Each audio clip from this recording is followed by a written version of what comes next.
Vous écoutez La Voix de l'Espérance, une émission qui vous apporte paix, joie, confiance et espérance.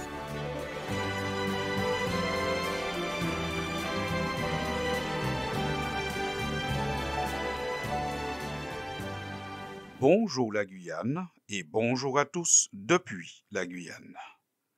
Plus que les sacs, les cœurs. C'est le titre que portait la chronique de la Voix de l'Espérance, diffusée le 29 mars dernier. Cette réflexion posait la question des limites de la décision qui avait été prise par le gouvernement de la France, qui consistait à autoriser les fouilles des sacs à l'entrée des collèges et des lycées, même par des forces de l'ordre. Malheureusement, oui, bien malheureusement, alors que nous posions la question le 29 mars, l'actualité de la semaine a montré les limites de la mesure. En effet, un élève de 14 ans a été arrêté ce mardi 10 juin, après avoir poignardé une assistante d'éducation lors d'un contrôle des sacs en présence des gendarmes devant un collège en Haute-Marne. Sur X, le président Emmanuel Macron a dénoncé un déferlement de violence insensée. Fin de citation. Les mots sont choisis. Oui, c'est vraiment un déferlement de violence et on peut ajouter insensé. Quand un collégien frappe une surveillante, une personne chargée d'une mission de service public, de plusieurs coups de couteau en présence des gendarmes devant son collège. Ce fait divers n'est pas un cas isolé ni localisé. Il est plutôt symptôme d'un mal-être de la société. La montée de la violence, c'est partout et les auteurs sont de plus en plus jeunes. Et c'est ce qui retient notre attention. Les auteurs sont de plus en plus jeunes et les actes sont de plus en plus des actes extrêmes. Rien n'y fait. Aucune politique publique n'arrive à endiguer la croissance de la violence, source de tant d'angoisse pour la société.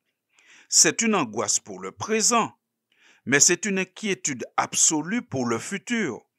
Si certains ados sont déjà si violents, on peut se poser la question et s'inquiéter de savoir comment sera la société demain quand cette génération sera au pouvoir.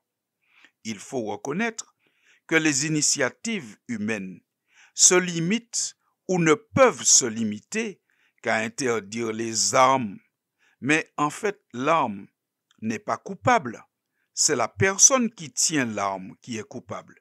Et puis, presque tout peut devenir une arme entre les mains d'une personne mal intentionnée. On peut interdire les couteaux, on peut interdire les armes, mais quelqu'un peut tout simplement ramasser une pierre au bord de la route et l'utiliser comme une arme. Oh, chers amis, il nous faut bien reconnaître que notre société est malade de la violence.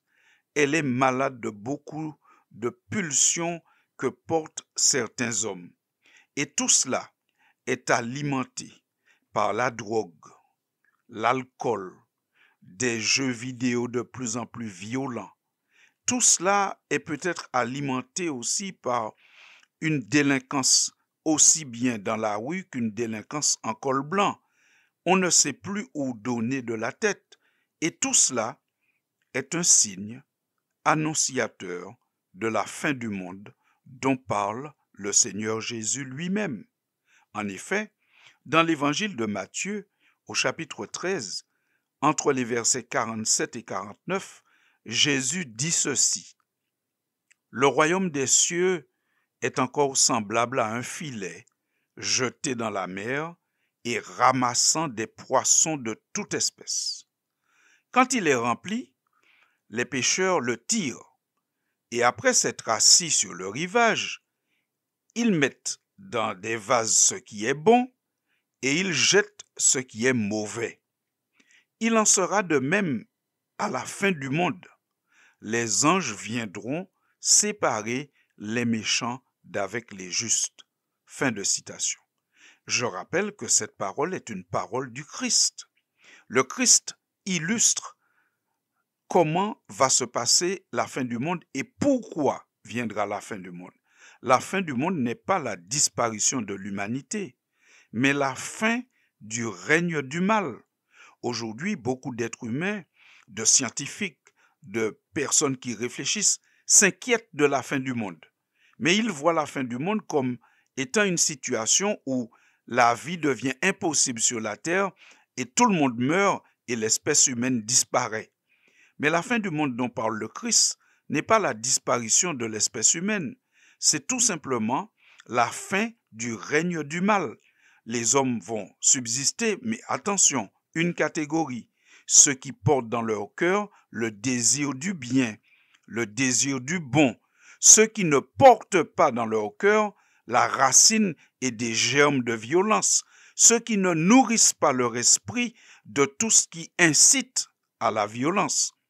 Lorsque le Seigneur Jésus reviendra et que la fin du monde sera actée, alors le mal, la violence sera étouffée par le Seigneur et cela n'existera plus. Donc par conséquent, si aujourd'hui nous ne voyons pas de solution au problème du mal qui gangrène la société, notre seule espérance, c'est le retour de Jésus et la fin du règne du mal et de la violence, autrement appelée la fin du monde. Et Jésus nous donne un signe pour savoir ce qui va engendrer cette fin du monde.